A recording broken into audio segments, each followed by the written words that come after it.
Here's how to use Newton's laws to solve force problems in physics.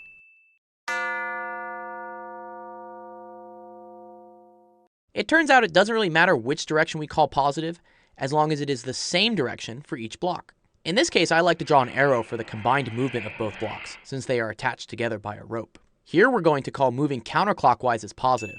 So for the first block, this means that the left is positive and the right is negative. Looking at the hanging block, this means that up is positive and down is negative.